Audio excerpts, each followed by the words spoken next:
All right.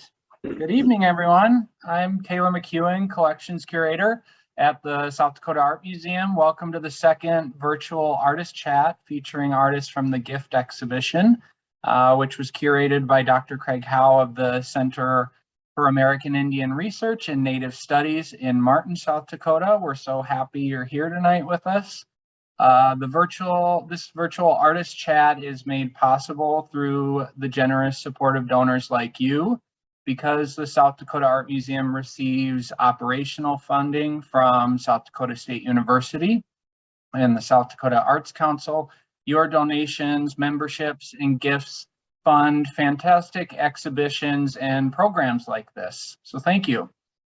Shortly, we'll hear from 3 artists featured in the Gift, whose work is on display at the museum in Brookings through July 31st. The exhibition is based on the traditional Lakota narrative of the White Buffalo Woman and includes artworks, poems, and music by 39 Lakota creatives. Joining us tonight are visual artists Angela Babby, Renelle White Buffalo, and Andrea Lekberg. Each artist will share about themselves and their work, followed by a brief Q&A. Please save questions for the end of the program, or feel free to input them in the chat throughout. Abigail Ramsbottom, Curator of Education, will introduce each artist, and she and I will moderate the Q&A at the end of the program. Abby, I'll turn it over to you. Okay, thank you, Taylor, and welcome everyone. So tonight we'll be beginning with Angela Babby, who lives in Billings, Montana. And I believe, Carolyn, you have her PowerPoint.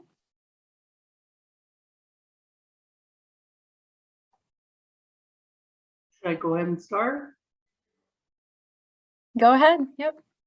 So my name is Angela Babby, and I'm part of this show.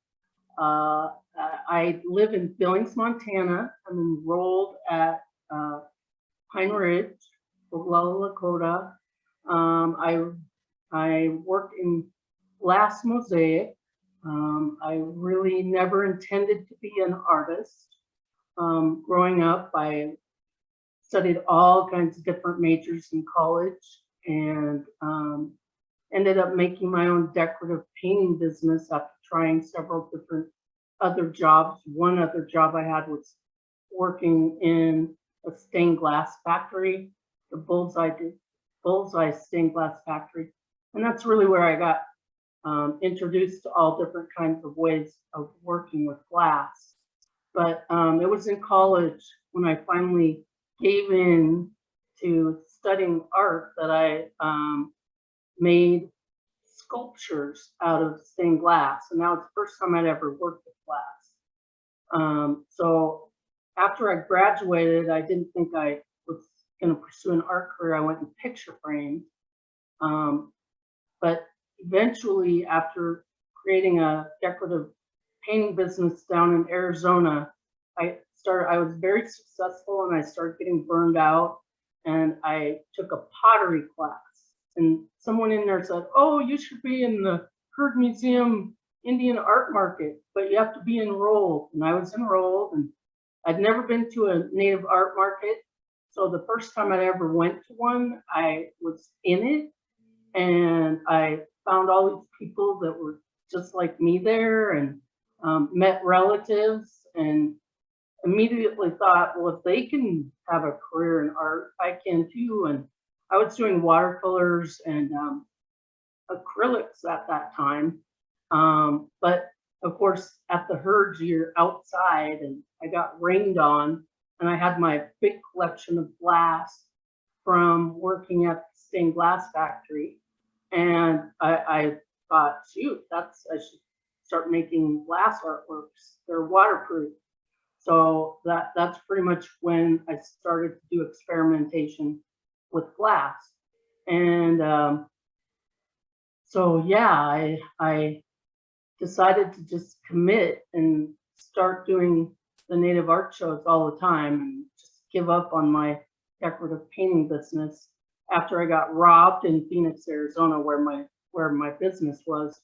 And I moved back to Billings, where I had gone to college and got my art degree. And I thought my career was over from the get-go because I thought you had to be, you know, in Phoenix or some big city. And that wasn't true. Once I got back to Billings, Montana, I ended up getting a fellowship and being able to be honored at the Santa Fe Indian Art Market. But it was a long time after that that I ended up doing the Red Cloud show for the first time. Since I was in Arizona, it was too expensive for me to come up and do any of the shows up in my home country. So yeah, then I just continued. So it's 2002 when I finally got around to focusing full time on art as a career. So really for many, many years, they didn't really realize it was glass. I fought with the different markets about where it should be, and was it diversified art? Was it this? Was it that? Because they didn't think it was painting, and then finally they decided it was painting, and that's when everyone started to realize it was glass. So anyway, we can go ahead and show some pictures of the work that I have in this show, and then also just a couple of recent things I've been working on. So this one is called So That Our People May Live, and it came from John Dozencenter, who was also in this show. We were talking about, I needed a really good title for this piece, and I just can't think of anything. And so we were just talking, and he said, "Oh, at the Sundance, people always greet each other with Hazel, Huate, Kini Pite."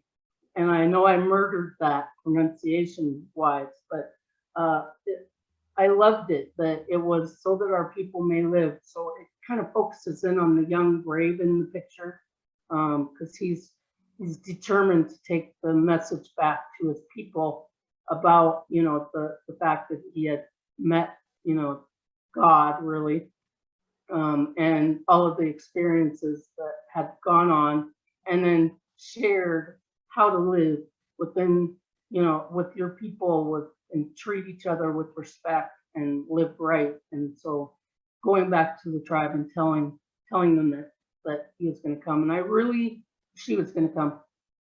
I really wanted it to just kind of illustrate the story. And the green I arrived at, made the really bright green from driving across the Badlands during Clover years. I wanted it to be really impactful color-wise. And I when I first started this project, didn't know that she came at Thunder Butte. So me and my husband went out there to see it, and it's really weird and very, very profound place. So yeah,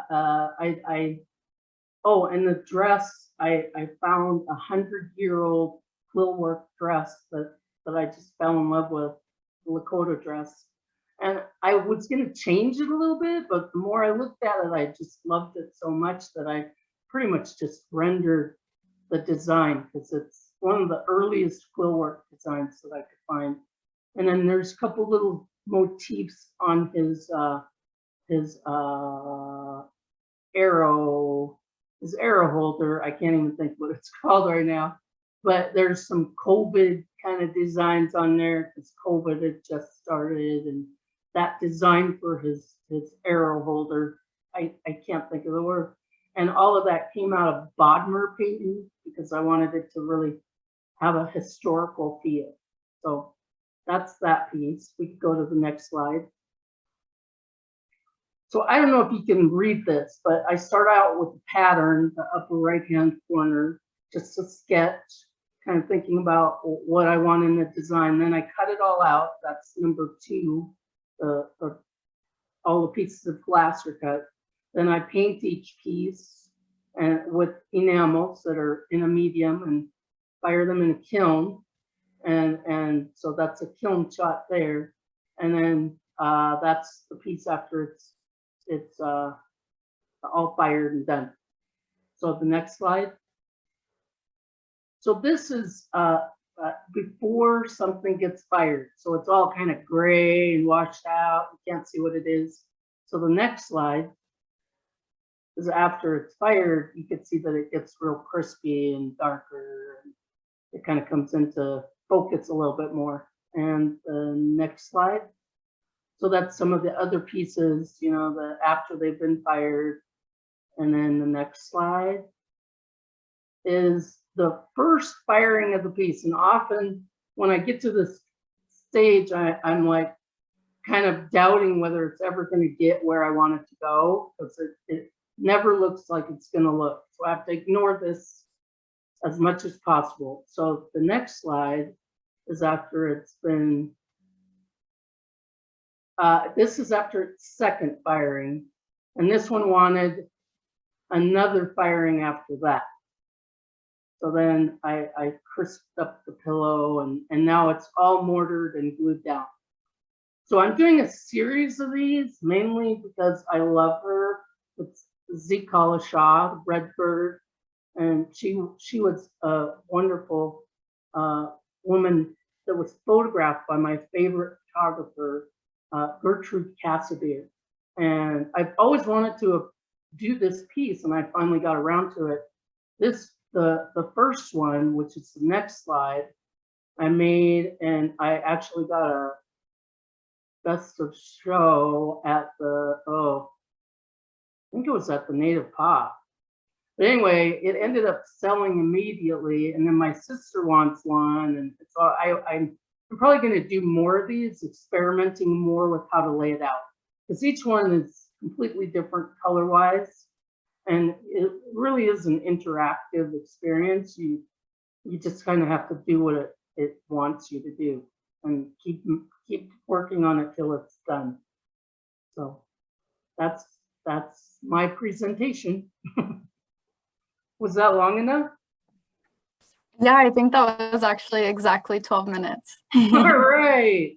So wonderful. Thank you for sharing. I love the notes on the detail of the piece that was in the show, especially. All right. Yeah. Okay, so next we'll be moving to Renelle White Buffalo, who is currently living in Hoboken, New Jersey. Hi, I'm Renelle White Buffalo. And I grew up on the Big White River between Murdo and White River in the country. And that's where I lived all until I went to college. I went to college at Iowa State. At first, I went to a small state school, Northern State University. I always say small state school because I meet a lot of people out here don't know about Northern State. So I went there and transferred to Iowa State after that, and graduated with a Bachelor of Fine Arts. And then immediately after graduation, I moved to Los Angeles. There, I always knew that I wanted to be an artist since forever, and I knew that was something that I was going to pursue even after college. And I ended up pursuing it in LA, and mostly working on different boards and things like that I can find, things that people would give me because it was really struggling. Spray paint, house paint, anything that I could get my hands on. I went to college for drawing mostly, and also ceramics.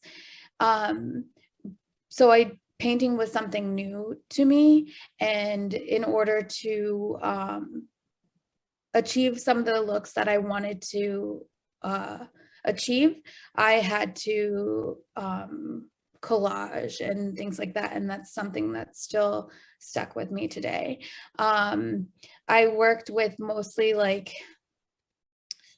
imagery that was like stereotypical Native American, like feathers and headdresses and buffaloes and things like that. I did a lot of street art in LA, worked really large. And then I ended up having the opportunity to learn how to printmake. And I really fell in love working with, but I was working with print masters. I worked with Richard Eduardo and Jose Alpuche in modern multiples and self-help graphics. And when I was doing that, like during that process, I couldn't really, it was a lot of me giving direction, but not me being hands-on, which was fine, and it worked for the time, and it created some really great things that I still love. But then when I moved to New York, I was still like yearning to do some printmaking, but I didn't know how, because the only way that I did it was through a printmaster, and I didn't have that connection when I moved to New York. So then I went to the Lower East Side print shop and took a class there and learned how to do monotypes. And what I thought that I was doing in LA was monotypes, but it was mono silk screens. So I really started to get into printmaking, and also go into dive into more personal references into my work. So this is a print that I did of my grandma and her sister. And that kind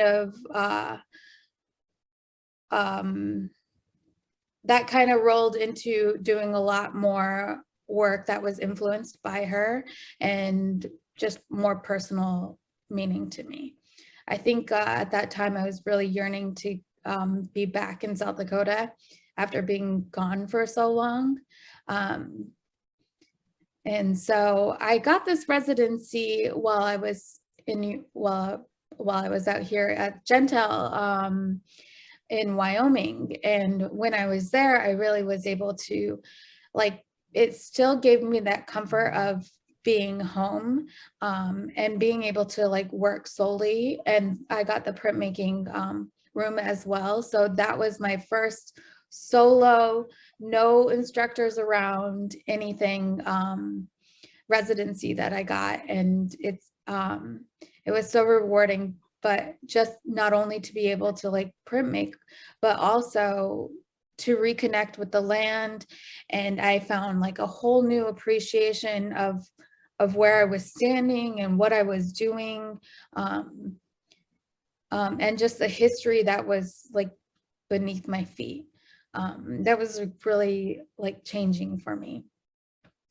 So then I shifted gears back when I went back to New York, and I worked primarily with like landscapes and trying to convey the energy that the land can give and the history that is layered between them, just the movement that's on the earth, underneath the earth, everything. And that had a lot of cohesion with the Carnes shows, because those shows really pushed me into like exploring different subjects and thinking about things in different ways. And I had the opportunity to like really push that idea and thought and be able to show it. So part of my painting process, so I start with an idea, or I start with a composition. This particular composition is of a painting that my great-grandfather, Ed White Buffalo, painted.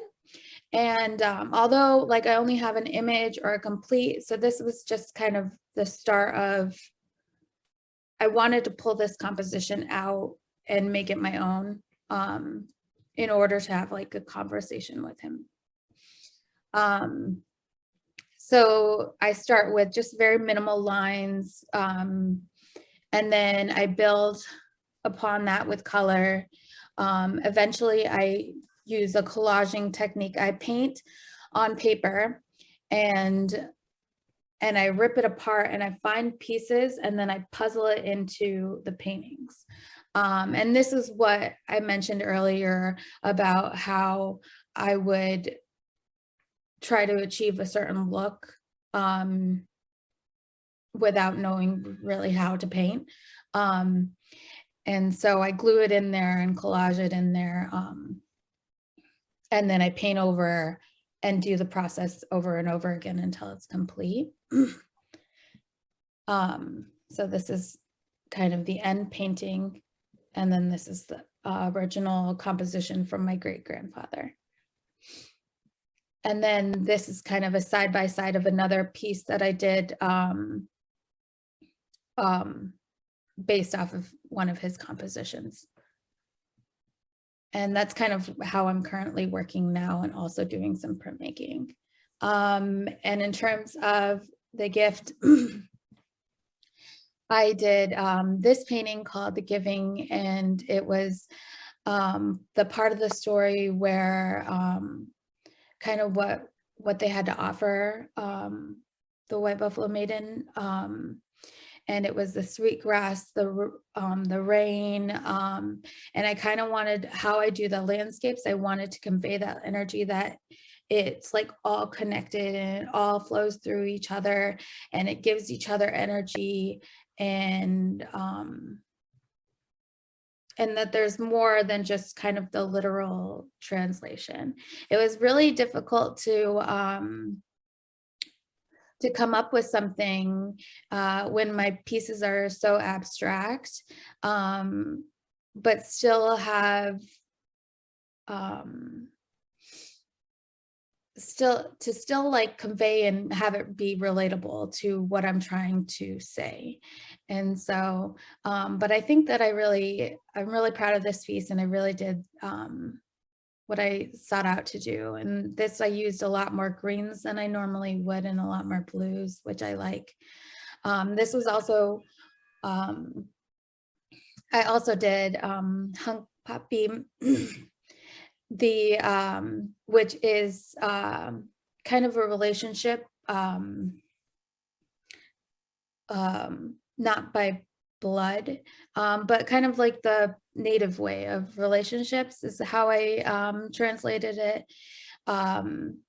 There was some notes that I had about red paint and blue paint, and how the women's face painted red, men red with blue is what I have in my notes. And so I wanted to kind of show the weaving and the relationship and the connection that it had, but still like be separate, but still like one big uniform.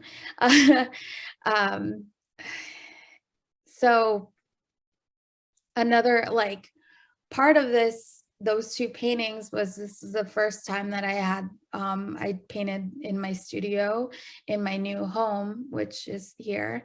So it talks about like the paint. In my notes, it says that the paint indicates like change, reborn, and new relationships. And so I thought that was still like, it just was serendipitous, that it just so happened to be in my studio. And I also like come from a family that is very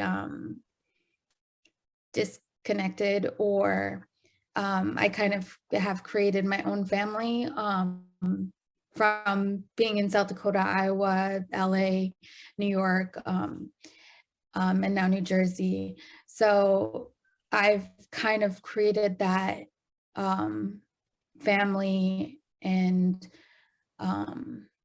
relationship that this piece talks about. So it was really personal to me. But yeah.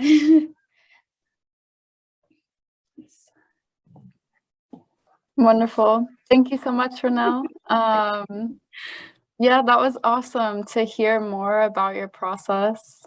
But I'll let questions sit and ruminate. And for everyone in the room, if you ever want to put a question into the chat, I'll be reading those out along with Taylor after our final artist. So with that, we will move on to Andrea Lekberg, who currently lives in Morristown, New Jersey.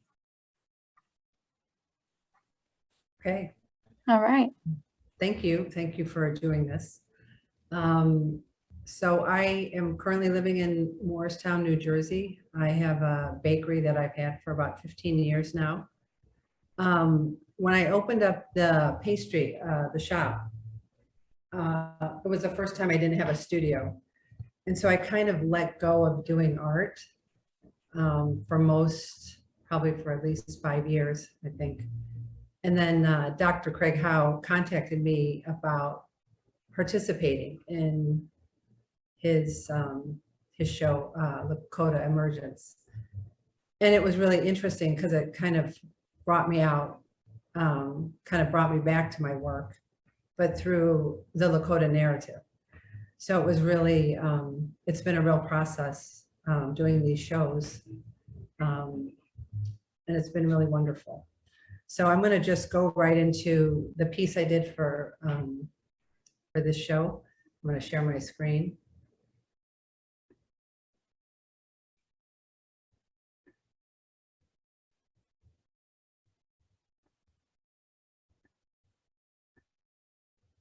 Okay.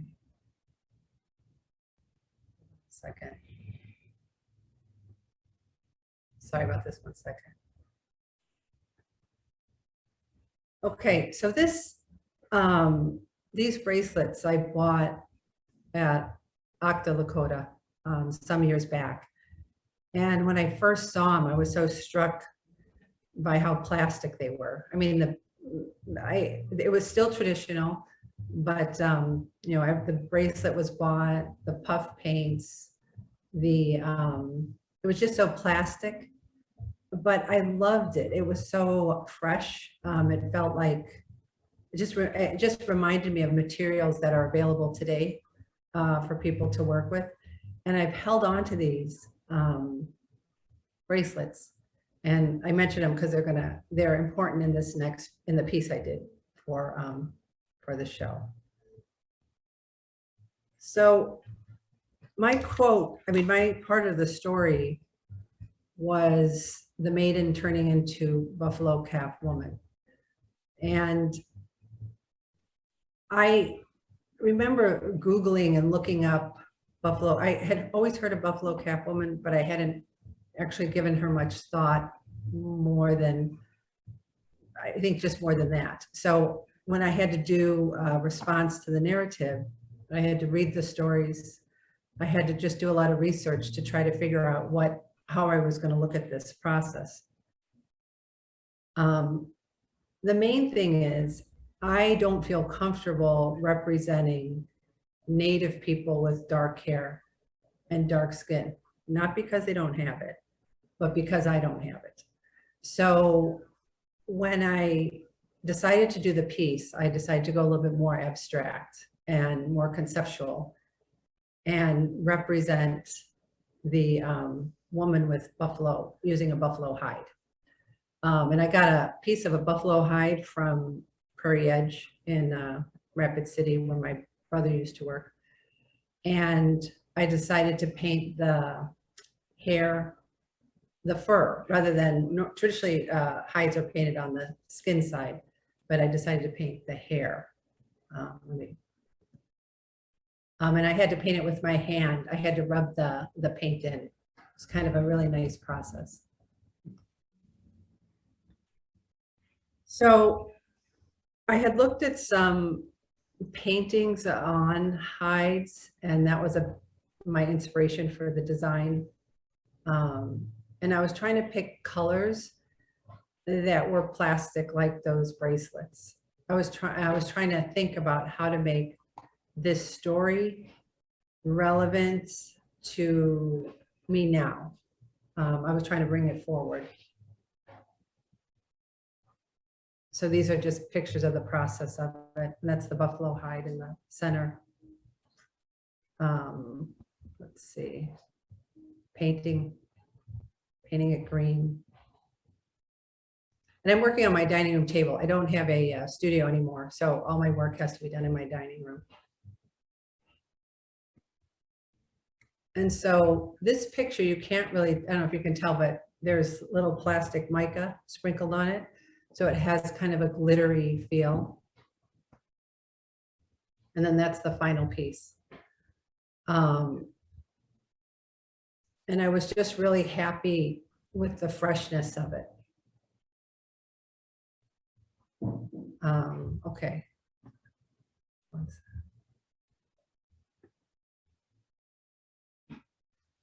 Okay, I'm gonna also share with you the other piece I did for the show, which was called, one second. The right time what it is.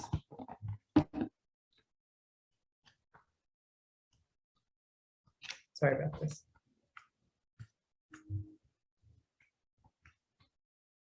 Okay.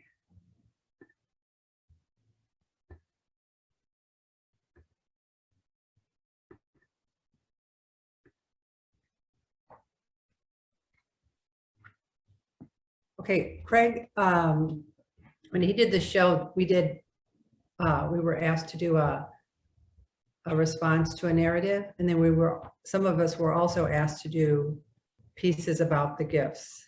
And the gifts were, sorry about this. So this piece is called Ishanti. I'm going to say this wrong. Awisha Lowan. And this is about womanhood, becoming a woman. So for this piece, I started with fabrics. I was thinking about a little girl or a girl's dress.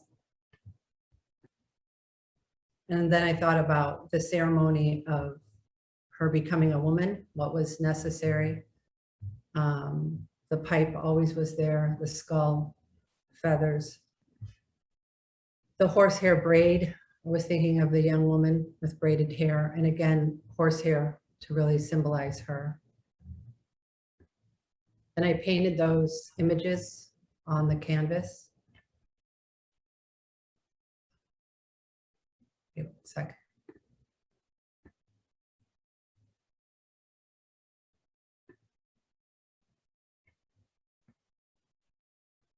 Then I added wait, where did I go? Let's see. Okay. So the next one is the shape of the teepee. I was trying to think of where the ceremony took place for her. And the red smoke, I was thinking about our atmosphere. Then I added the hair like braids, like pigtails or braids for the woman. And then the red, of course, in the center is fur. And then the final was putting the buffalo calf woman kind of overseeing her and overseeing the ceremony. This piece was hard to do.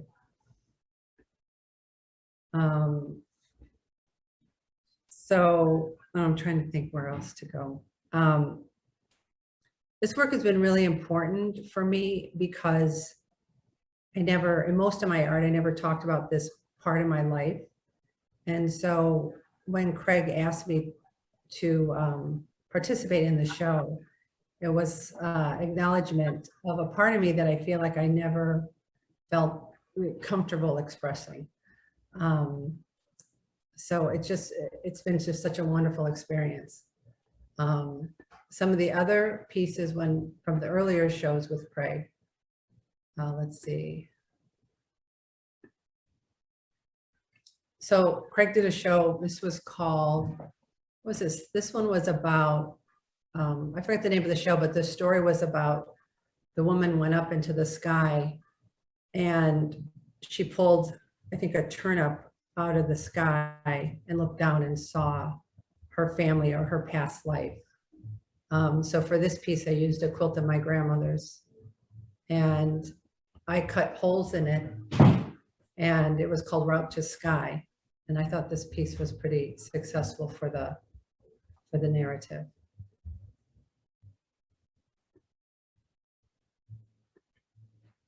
Okay, this is the piece that was done with the quilt. That's us hanging it at the, you have to do everything when you do a show with Craig. gotta hang the work. You have to do everything. Okay, so I think I'm done. With that, I would love to make the space for the artists to respond and ask each other questions first before we open up to the audience Q&A. I know a few of you mentioned maybe having some questions for one another before we started this event, so I'll open to you. Oh, to the artist? Mm-hmm. I just think it's so interesting, at least from what you guys have said, that we all have this kind of similar experience of being from out there, but then being disconnected. And you know, when I first did that first art show, I didn't realize that it was so common to have people displaced off the res and then just really not feeling like you had a right to even go there. At least my family kind of really, they went to California, they just distributed out, and being able to come back and re-find all of these connections has just, it really has changed my life and made me feel more grounded in the world, you know. And Craig also seems to have caused you many nightmares as well. And I appreciate the nightmares that he's given me so much, because he made me think outside of my box, and it really did a lot for me. Yeah, I agree. Wait, did you listen to the last week's talk with Roger? Did you hear Roger Brower talking? I didn't get to watch that yet. It was so funny. He's like, I'm tired of Craig. Wow. You know, it's funny. He just said it very, like he was tired of how hard it was. No, he was it was just fun. I think Classic. for all of us, it's been really, it's difficult, right? To do a narrative. Someone else's narrative. It's our narrative, but it's, you know, it's his vision. Mm-hmm. How about you, Renelle? I know, like, when what she was talking about, how like we're all from everywhere and how disconnected we feel sometimes. And when I first started in college, my professors were always trying to really make me do a lot of my work based off of my heritage. And I just thought, why? I didn't understand. And then when I moved to LA, I yearned to do it. You know, I needed to do that because I needed to connect back to home. And so I always say, like, the further away I got, the closer I was to my culture. And even though I have to go back like every year or so, like, otherwise my whole self, like, it diminishes. But when I go back, I feel it. So when I have those opportunities to show in South Dakota and to work with Craig and Carnes and show with artists like you guys, like, that is also that connection that I need.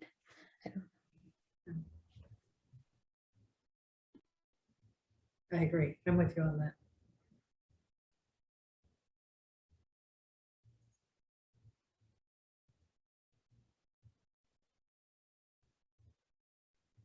Trying to think of a question. No pressure. We can ask a few questions. Taylor, do you want to pull up one? Sure. Andrea, so you're sitting in your bakery. You're a culinary artist as well. Can you speak about the interplay of your visual and culinary art forms? I feel like with the shop, the art of it, I feel like it's more of a performance that I've been doing for about 15 years. And I feel like the visual is the craft of it, but having a business to me is the art of it. With the one thing that has been nice about doing these pieces is that I have a lot of time. Since I don't have a studio, I can spend a lot of time working on one piece. And it's been really enjoyable to do all the research. And I can kind of work while I'm baking a lot of times, or if I'm I can kind of work through a lot of the problems. And then once I actually start to do the piece of art, it flows. I can kind of do it within a very short amount of time. When I used to have a studio, I would go to my studio and sometimes I would just, you know, look at stuff, maybe I'd sweep, but I would be working through stuff, not always actually doing, you know, making the piece. And now, because of my time, how it's set up, I work through a lot of stuff at the shop. And then once I'm actually home on in my dining room, the work just can come out quickly. Does that help? Or answer? Yeah. Definitely.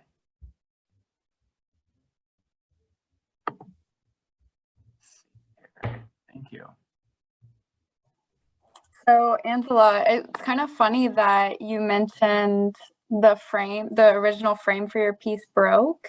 Because I've noticed the frame that you used, and maybe it means nothing to you, but for whatever reason, I find it interesting that there are tiny marks on it.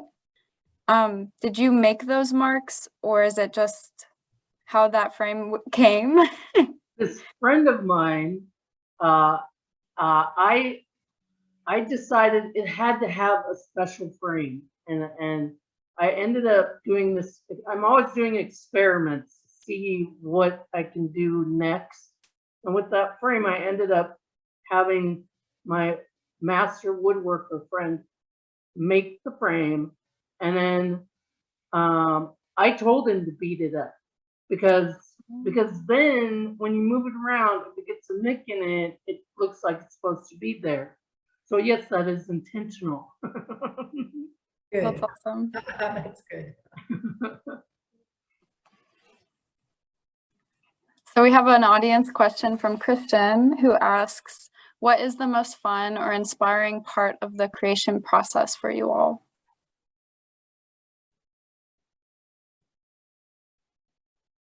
I think for me, the most fun part is just like being by myself, putting on the music like full blast and just diving in and experimenting and getting it messy and just like being by myself and like having that moment of, and I love music. So anytime that I can like just be surrounded by music, that's always just pure joy for me. And then the most inspiring part is like, I feel like the rewards of like getting acknowledged is inspiring. Like I just did a painting for a documentary called Lakota versus the United States. And whenever they emailed me about it, they asked like, oh, we're interested in your art, like for the cover. And I said, have you seen my art? Because I didn't believe it, because a lot of times like they just want people like come at you and ask for like commissioned work that's based off nothing to do with your art. And so it's always nice to like, especially when I work contemporary and abstract, it's not so the imagery is kind of also like more loose. So that's always like very inspiring to get that reassurance.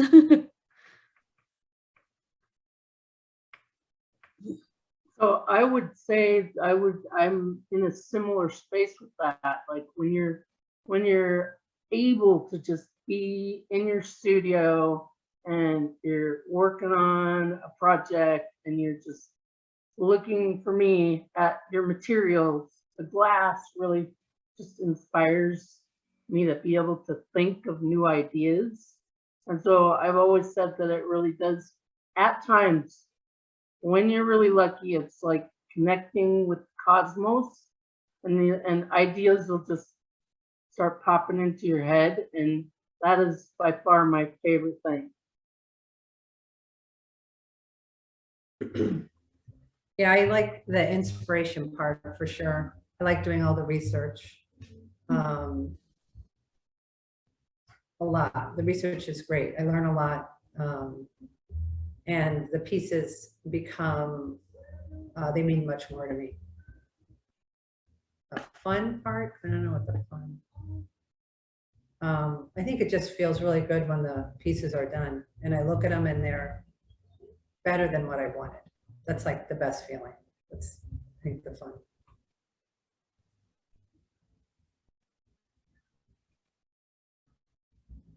Thank you. Another question for all of you. What's a current piece that you're working on or an upcoming project that you're really excited about?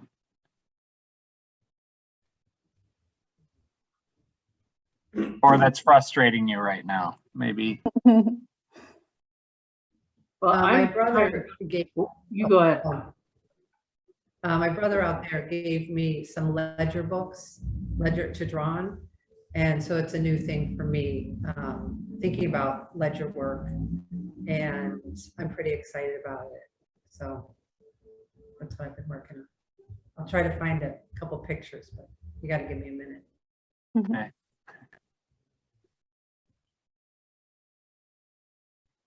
Somebody else. Angela? I can go. I have multiple large scale projects coming up. I'm doing it's a small show at the Brinton Museum in a small gallery down by the elevators, but I'm excited to be able to work with those guys. That museum is really, really cool. And then of course I was talking about that yeah, I better not talk about that one. Let's see. Yeah, I have multiple. The folk festival is next weekend, which is a really fun show in Butte, Montana. And yeah, so that's what I'm getting ready for. Right now I'm working really small because I noticed that I didn't have a lot smaller pieces.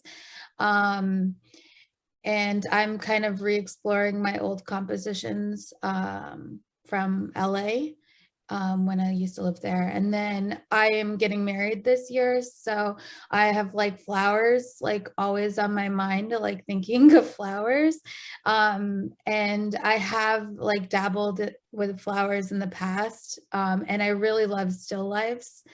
So that was something that I've like always had a passion to do. I just really enjoyed like when I had to go to drawing class and I got to help set up the still life and draw. That's like huge for me. And so I'm trying to like get back into that, but hopefully create some pieces just inspired by that. Can I share a drawing? Yeah, Please do. please. Okay. Okay, let me do this, sorry. So this is of, it's like a buffalo pinned the tail on the donkey. I don't see any. Oh, no, There we it's- go.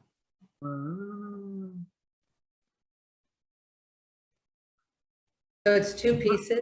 Can you see it? Mhm. Yeah. Yeah, so one I did, and then the other one is cut out.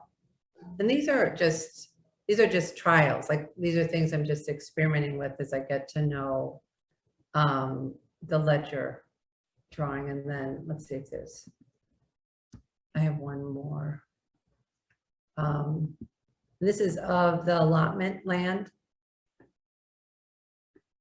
Let's see. Can you see that one? Yes. Yeah. Wow.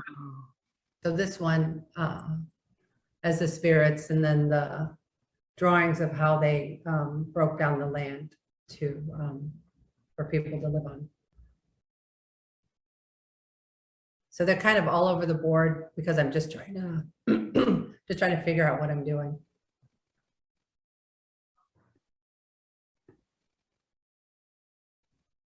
Wonderful. Thank you for sharing. Heather, if you want to leave it open for questions from the audience, if you want to drop anything in the chat, feel free. Otherwise, Andrea, instead of the tails, you can put the like little pants. Pin the pants on the buffalo. The pants. Yeah, I was nervous about even drawing buffalo, but you know, I did it.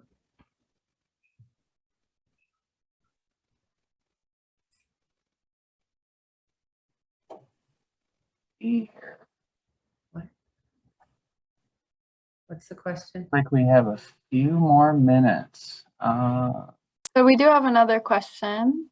Lanico asks, do you have a Lakota artist that has been an inspiration or mentor?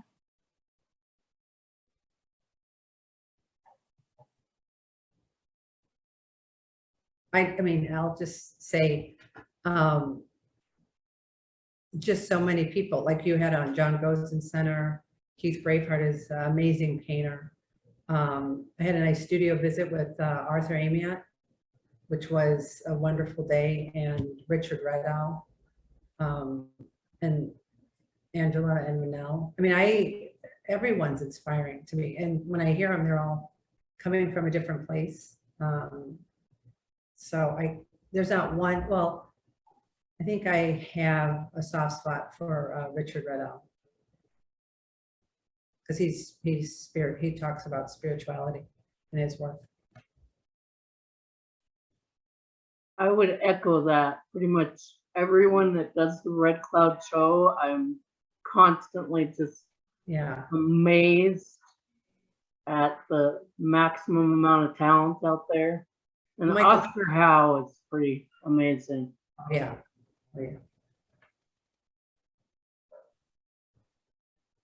I've been in shows with some incredible, inspiring artists. And then I get inspired by my niece.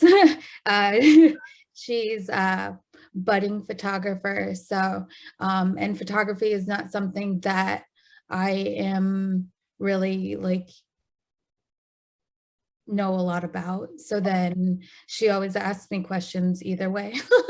But I can tell you about color and composition. So it kind of gives me a deep dive into a different part and trying to find those other photographer artists and stuff to inspire her. So she's kind of like creating this train for me, definitely. Wonderful. Thank you, Lanico. And I should mention, Lanico is a poet that's represented in the gift exhibition as well. And I'm going to share the link to that online exhibition. While we hope that you'll come see us in Brookings, you can also check out all the artwork, poetry, and music online as well at that link. And it looks like we're just about at time. This has been really wonderful. Are there any last minute questions before we sign off for the night? Or final comments from the artists? I just want to say hi to Houston. Feel free to reach out on any social medias if you have any questions that like you don't really feel like asking in a forum like this. Like my inbox is always open to people. Mine as well. Great. I'm back at the shop. Just come to the shop. I'm here. I have got to get out to Morristown. Yeah. Okay, well, yeah. Thanks for having me. Yeah. It's lovely to talk to you all. You too. Thank you. Yeah. And before we sign off, I do want to just say thank you to Angela, Renelle, and Andrea for chatting with us tonight, and everyone who joined us. And we also want to give a big thank you to Dr. Craig Howe of Cairns for curating this wonderful exhibit and his ongoing partnership with us. And a little plug for next Thursday, July 7th, the next virtual artist chat will feature 3 more artists from The Gift: Athena Latoka, Iris Sully, and Alfreda Beartrack Aljo. So have a great evening. Thanks, everybody. Thank you, you 3. We really enjoyed it. Thank you. Thanks. Yeah, it was wonderful. Thank you. Thank Bye, you you. too. Bye, Angela. Bye, Renelle. Thank you. Bye. Bye, guys. Thank you.